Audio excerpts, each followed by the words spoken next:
ఓం గంగణపతయ నమ. ఐం సరస్వత్యై నమ. శ్రీమాత్రే నమ. క్రీం క్రీం మహాకాళికాయ నమ. ద్రాం దత్తాత్రేయాయ నమ. ఓం నమ శివాయ శివాయ గురువే నమ. శ్రీరామ జయ రామ జయ జయ రామ రామాయ నమో నమ. ఓం నమో భగవతి మేధా దక్షిణామూర్తి మహ్యం మేధాంతరిజ్ఞం ప్రయచ్చ స్వాహ. క్లీం కృష్ణాయ గోవిందాయ గోపీజనవల్లభాయ శ్రీకృష్ణ పరబ్రహ్మణే పరంజ్యోతిషే నమో నమో నమ. జయ గురు దత్తాత్రేయాయ నమ. శ్రీమాత్రే నమ. యూట్యూబ్ ప్రేక్షకులకందరికీ కూడా నమస్కారం అండి. నేను పాలపర్తి గురునాథ శర్మ జ్యోతిష్యం వాస్తు సిద్ధాంతిని మీకంతా కూడా గోచారరీత్యా గ్రహాల యొక్క స్థితిగతి సంయోగం వాటి ప్రభావం అంతా కూడా విశ్లేషణ చేయడం జరుగుతుంది.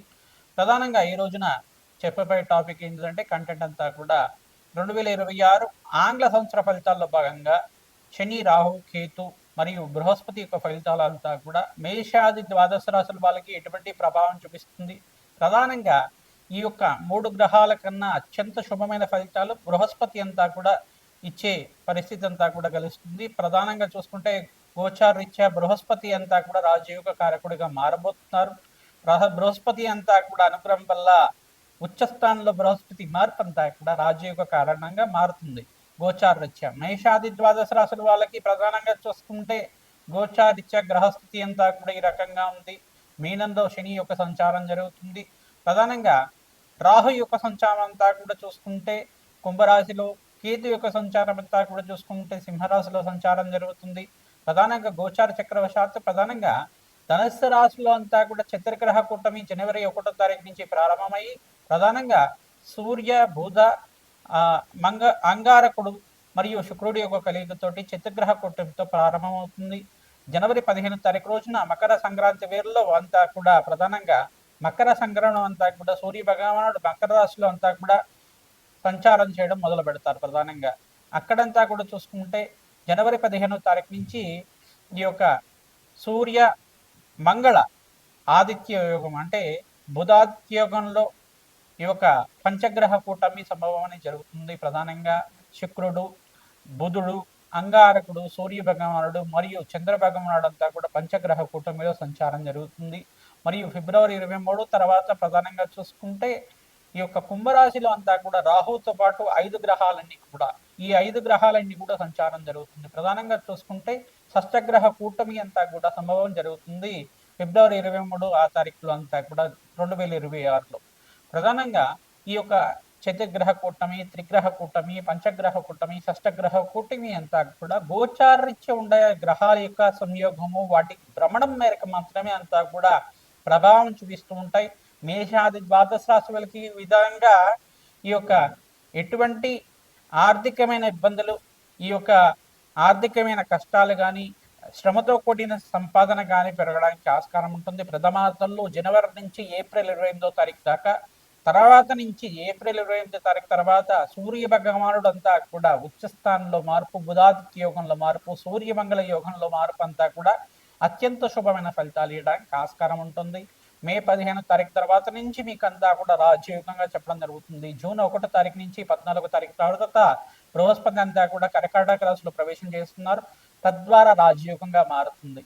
ప్రధానంగా చూసుకుంటే మేషాది ద్వాదశ రాశుల వాళ్ళకి గ్రహస్థితి ఈ రకంగా ఉంది కావున మేషాది ద్వాదశ రాశుల వాళ్ళకి ఏ మాసంలో అంతా కూడా రాజయోగంగా ఉంటుంది. ఈ యొక్క గ్రహస్థితి దృష్టి కేంద్రం అంతా కూడా ఈ రకంగా ఉంటుంది.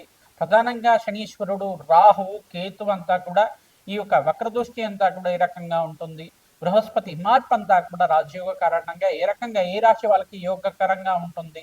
వివాహాది శుభకార్యాలు జరగడానికి కానీ, రాజయోగ కారణం కానీ, ధనయోగాలు సిద్ధించడానికి కానీ, ధనధాన్యాది సమృద్ధి కలగడానికి కానీ రాజయోగ కారకుడిగా బృహస్పతి అనుగ్రహం వల్ల ఎటువంటి రాజయోగాలు, ధనయోగాలు, విపరీత రాజయోగాలు అంతా కూడా సిద్ధించడానికి ఆస్కారం ఉంటుంది.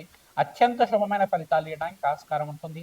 నవగ్రహాల యొక్క అనుగ్రహం మేరకే మానవ జీవిత విధానం అంతా కూడా ఉంటుంది కావున ప్రధానంగా నవగ్రహాల అనుగ్రహం కోసం అంతా కూడా ప్రతినిత్యం కూడా నవగ్రహారాధన చేయడం శ్రేష్టమైన ఫలితాలు పొందుతూ ఉంటారు. ప్రధానంగా చూసుకుంటే ఈ యొక్క గ్రహస్థితి ఈ రకంగా ఉంది కావున గోచారరీత్యా గ్రహాల యొక్క సంయోగము వాటి ప్రభావం అంతా కూడా సంపూర్ణంగా విశ్లేషణ చేసి మీకంతా కూడా 2026లో రాజయోగం వచ్చే విధంగా మీకంతా కూడా పరిష్కారం చెప్పడం జరుగుతుంది.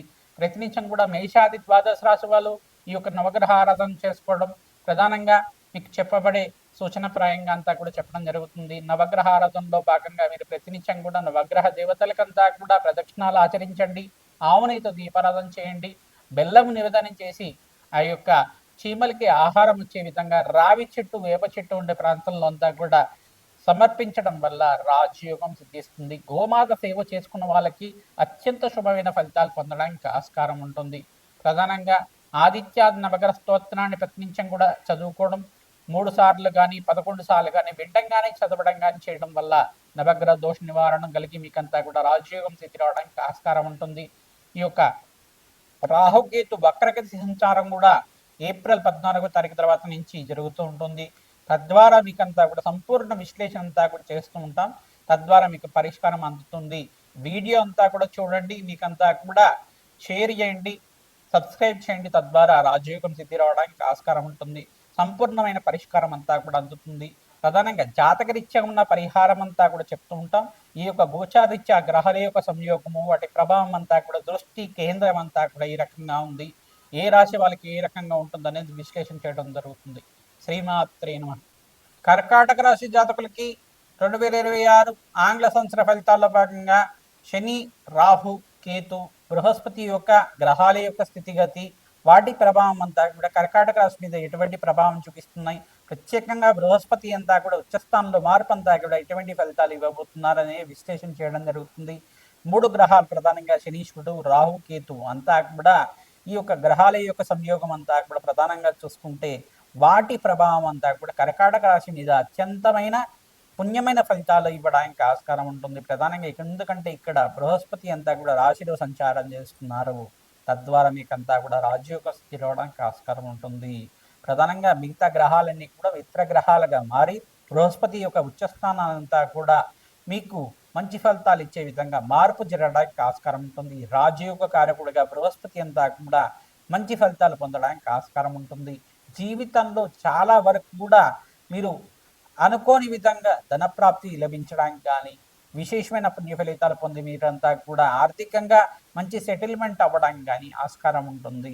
వివాహాది శుభకార్యాలు జరగడం కానీ, గృహయోగం సిద్ధి రావడం కానీ, మంచి ఫలితాలు పొందడానికి శుభమైన కాలంగా ఈ సంవత్సరం అంతా కూడా బృహస్పతి అనుగ్రహం వల్ల రాజయోగ సిద్ధి రావడానికి ఆస్కారం ఉంటుంది. విశేషమైన ధనప్రాప్తి లభించడానికి ఆస్కారం ఉంటుంది. పట్టిందల్లా బంగారం అవడానికి ఆస్కారం ఉంటుంది. ప్రధానంగా మే 15వ తారీఖు నుంచి ఆగస్టు 28వ తారీఖు దాకా మీకు అంతా కూడా రాజయోగ కారణంగా చెప్పడం జరుగుతుంది. ఎందుకంటే ఇక్కడ సూర్య భగవానుడు ఉచ్చస్థానంలో సంచారం మరియు శుక్రుడు ఉచ్చస్థానంలో సంచారం, మరి ఫిబ్రవరి 25వ తారీఖు రోజున ప్రధానంగా అంగారకుడు ఉచ్చస్థానంలో సంచారం జరుగుతుంది. ఇక్కడ చూసుకుంటే ప్రధానంగా శని శుక్రుల కలయికంతా కూడా సంయోగం జరుగుతుంది. ఇక్కడ బృహస్పతి ఉచ్చస్థానంలో ప్రధానంగా రాశిలో అంతా కూడా సంచారం అంతా కూడా జూన్ 1వ తారీఖు నుంచి మీకు అంతా కూడా మార్పు చెందుతూ ఉంటారు. కావున విశేషమైన పుణ్యప్రాప్తి కలుగుతుంది. షష్టగ్రహ కూటమిలో కూడా మీకు రాజయోగం సిద్ధి రావడానికి గ్రహాల యొక్క సంయోగం, వాటి ప్రభావం అంతా కూడా విశేషమైన శుభ ఫలితాలు ఇవ్వడానికి ఆస్కారం ఉంటుంది. స్వల్పంగా జనవరి 15వ తారీఖు నుంచి ఇక్కడ ఏప్రిల్ 28వ తారీఖు దాకా మిశ్రమైన ఫలితాలు చూస్తుంటారు. కావున కర్కాటక రాశి జాతకులంతా కూడా విశేషంగా నవగ్రహారాధన చేసుకోవడం, ప్రధానంగా 5 గ్రహాలకంతా కూడా జపము హోమాది కార్యక్రమాలు ఆచరించుకోవడం వల్ల విశేషమైన పుణ్యప్రాప్తి కలుగుతుంది. అగ్నికి నవధాన్యాలు సమర్పించడం వల్ల విశేషమైన పుణ్యప్రాప్తి కలుగుతుంది. ప్రతినిత్యం కూడా నవగ్రహ శాంతి హోమాది కార్యక్రమాలు ప్రతి 3 నెలలకు ఒకసారి ఆచరించడం వల్ల విశేషమైన పుణ్యప్రాప్తితోటి వ్యాపారంలో అభివృద్ధి కలగలేదంటే కనుక అభివృద్ధి అవ్వడానికి ఆస్కారం ఉంటుంది. విశేషమైన ధనప్రాప్తి కలగడానికి ఆస్కారం ఉంటుంది. ఆకస్మికంగా ధనయోగం సిద్ధి రావడానికి ఆస్కారం ఉంటుంది.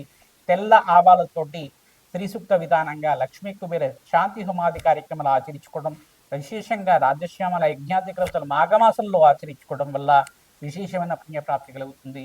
ఆకస్మికంగా ధనయోగము, రాజ్యప్రాప్తి లభించడానికి ఆస్కారం ఉంటుంది.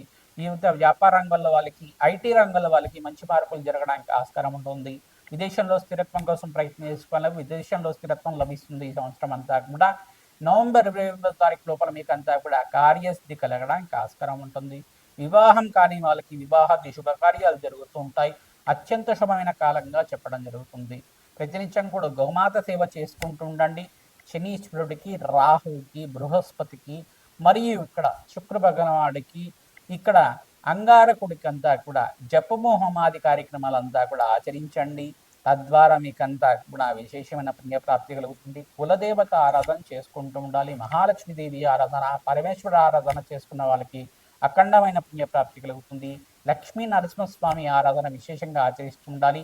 స్వాతి నక్షత్రం రోజున స్వామివారి పుణ్యక్షేత్రంలో అంతా కూడా కళ్యాణం మరియు హోమాది కార్యక్రమాలు ఆచరించుకోవడం వాళ్ళకి విశేష పుణ్యప్రాప్తి కలుగుతుంది. విశేషంగా మీరంతా కూడా అష్టైశ్వర ప్రాప్తి కలగడానికి ఆస్కారం ఉంటుంది. శ్రీమాత్రే నమః.